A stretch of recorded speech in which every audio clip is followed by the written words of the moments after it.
I be seeing dudes on here tell their stories, and I noticed that a lot of dudes never tell them stories where they took them losses. They never talk about the loss that they took when they was, in that squabble game, or just a loss in general, a loss period.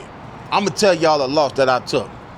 In 2003, I believe it was 2003 or 2004, at Ironwood State Prison. It was me, the homie Big West from Bounty Hunters, the homie Payroll from Mona Park, the homie KC. What KC was from? I think KC was out of LA somewhere. I can't think of which hood it was. But anyway, KC was an old dude that had them squabbles. He used to go to that punching bag and wear that bag out. He was one of them ugly dudes with the teeth missing in the front. But he was a cool dude. He was cool. We had a little circle. We worked in the kitchen in the back. Shout out to all the homies I just named that's still up in there, even though, me and KC had an issue. That's still one of my homies, man. Still turned out to be a real OG. He was old. I was younger. I was probably, at this time, I had to be 23, 24. These dudes was well in their 40s at that time, almost 50 years old. Some of them, KC probably dead right now. That was almost 20 years ago, man. If he is, rest in peace, KC. Some of them dudes way older than me. But I was a young rider, man. I was a young rider, and I carried myself how I was supposed to carry myself.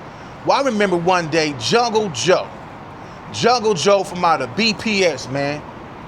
He used to make that liquor, used to make that wine, and Jungle Joe used to make the bombest wine on the yard at this time, man. That's until I learned how to make white light myself. But anyway, man, I used to get the sugar from the kitchen, because you need the sugar to make wine. For y'all that been to jail, if you know, you know.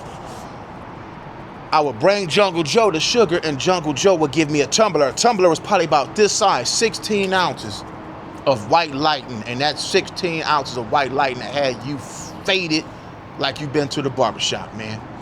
Anyway, I'm going to work this day, man. I'm in the main kitchen, not the little kitchen that y'all see on movies that serve y'all the tray. The main kitchen is the big kitchen that makes all the food, and prepare all the food. I go to work this day, man. Me, the homie, also, Snipe from Schoolyard. Me and Snipe from Schoolyard, we was the biggest youngsters at that time, man. We was on swole, man, to be our age. We had nice signs on us. All we did was work out, push-ups, pull-ups, ran laps all day, burpees, all that, man. We did all that every day. So I remember it was count time. So they used to make us come to the front of the kitchen, and they used to do our count. They want to check our IDs, make sure that everybody that's supposed to be back there is back there. I'm faded, y'all. By this time, I done drunk that drink that Jungle Joe done gave me, and I'm buzzing for real, homie. And they used to make these cinnamon rolls. The cinnamon rolls is one of the best day in jail. Besides that breakfast where you get the sausages, man, you get the eggs, you get the potatoes, you get the pancakes. That was that Sunday. Y'all know what if you in jail, you know what that Sunday breakfast hit like. But them cinnamon rolls was like a Thursday or Wednesday meal. And by you working in Central Kitchen, you get the main kitchen, you get the cinnamon rolls fresh. The ones that go to the yard, y'all get them a day late. They be all hard. They hard as this damn top of this cup when you get them. I tell KC, because he had brung a good one out. Looked like he bought it from Krispy Kremes, man. He brung this cinnamon roll out.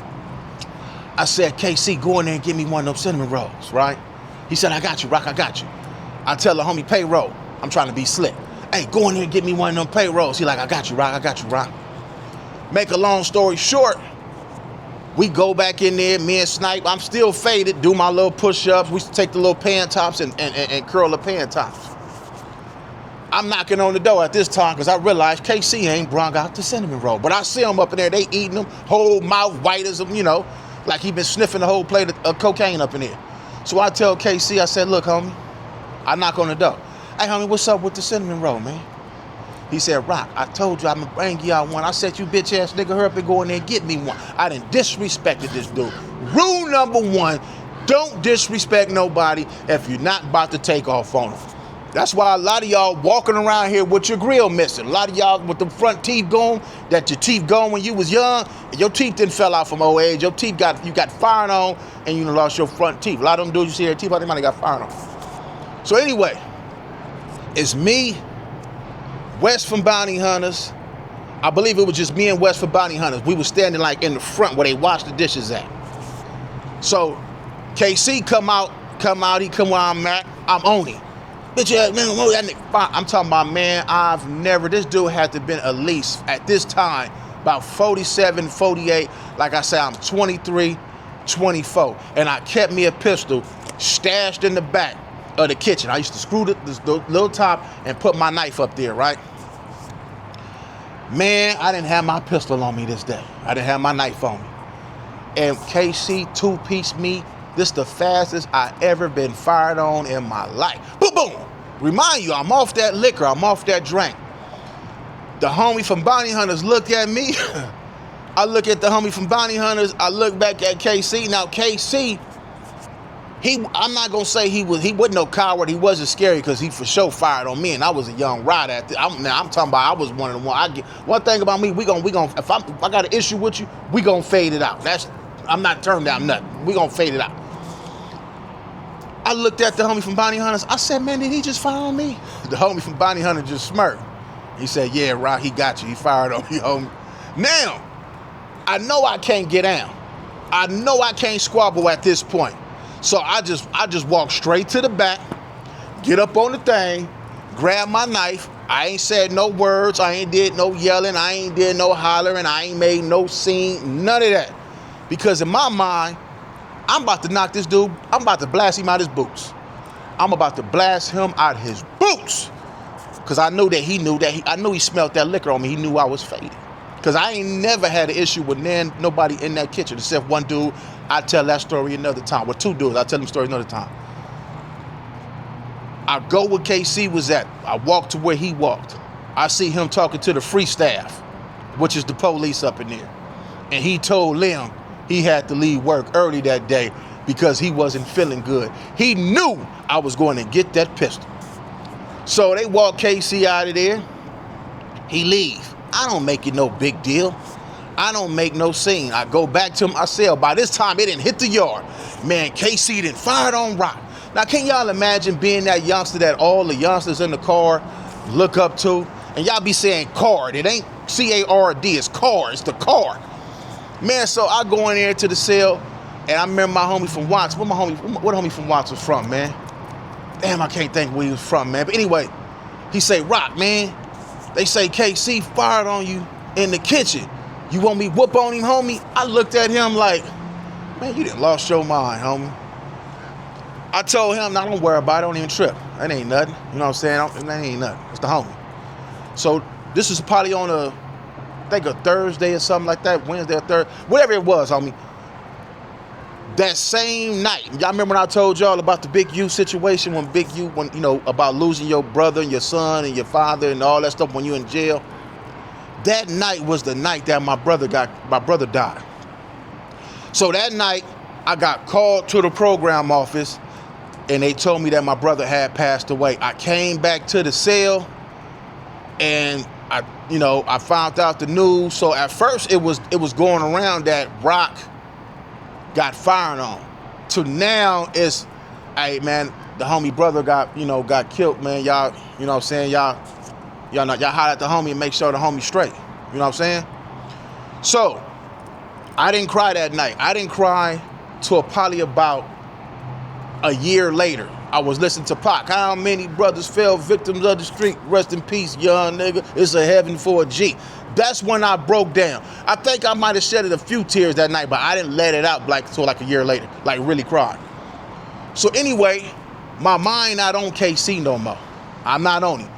But what I did was I went to the yard the next day, ran my laps like I normally do, did my pull-ups like I normally do, did my push-ups like I normally do. I believe that same day was my Friday, so I didn't go back to work till 2 days later, just like on the streets, a regular job. I go through all that, trying to take in that my brother passed away.